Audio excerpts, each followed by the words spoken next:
Aujourd'hui, nous recevons l'appel des 12 disciples, les 12 apôtres. Jésus monte sur la montagne, il appelle à lui ses disciples et en choisit 12. Nous entendions dimanche passé, nous étions au désert, le long du Jourdain. Jean-Baptiste désignait l'agneau de Dieu, Jean et André ont suivi l'agneau, et puis André en a parlé à son frère Pierre, et ainsi ils sont devenus les disciples de Jésus. C'est un appel où Jean et André en particulier vont apprendre à demeurer auprès de Jésus. C'est un appel à l'intériorité, à la vie contemplative. Et puis dimanche prochain, nous entendrons la vocation de Jean et de Jacques, mais d'abord de André et de Pierre, le long de la mer. Pierre et André vont laisser leur filet, ils vont suivre Jésus. Jacques et Jean vont laisser leur père et vont suivre Jésus. Nous étions le long de la mer. Aujourd'hui, nous sommes en montagne. Jésus monte sur la montagne et il va choisir 12 apôtres, ceux qui vont partager sa vie, ceux qui recevront la mission de chasser les démons et de évangéliser. Mystérieux, cet appel de 12. Ils vont devenir les piliers de l'Église, et ce qui est très mystérieux, je trouve, c'est qu'ils vont tous finir leur vie, sauf Judas Iscariote, en martyr, en témoin, sauf Jean, mais il sera témoin non sanglant. Les autres vont tous finir leur vie comme martyrs. C'est bien, quand on entend la vocation des 12 disciples, de penser à ça, de voir que Jésus les destine à les suivre jusqu'au bout, jusqu'au don de leur vie, jusqu'au témoignage par leur vie. C'est-à-dire que si nous aussi, par le baptême, nous avons été choisis pour suivre Jésus, nous sommes appelés à vivre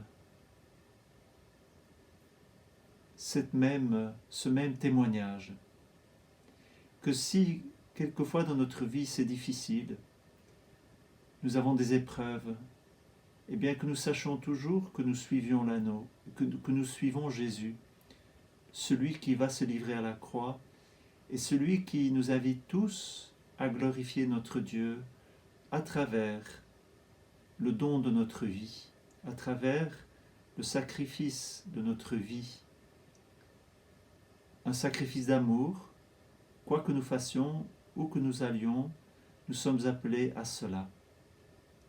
Eh bien, si les fondements de l'Église sont tels, soyons mendiants de l'Esprit Saint pour suivre la trace des apôtres, pour suivre la trace de Jésus, et revêtons-nous aussi de cette vie de Jésus, de cet Esprit Saint.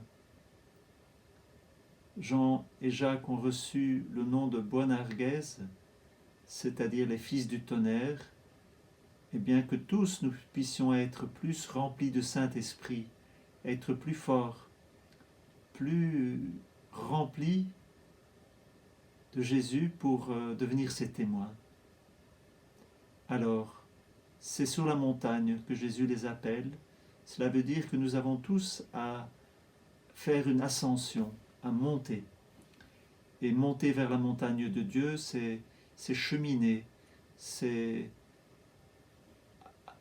demander la grâce de Dieu pour demeurer auprès de lui, pour devenir ses témoins, par cette proximité avec Jésus qui nous choisit, qui nous appelle. C'est toujours cela qui doit nous encourager, c'est que nous avons reçu un appel. Par nous-mêmes, nous ne pouvons pas accomplir la mission, cette mission et cette vocation de chrétien, de fils de Dieu.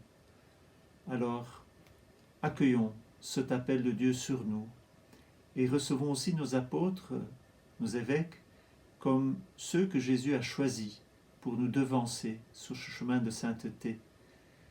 Souvent, ils n'ont pas une mission facile, et ils n'ont pas une mission facile, mais que nous puissions en effet prier pour eux et les accueillir comme nos pères pour suivre les traces de l'agneau.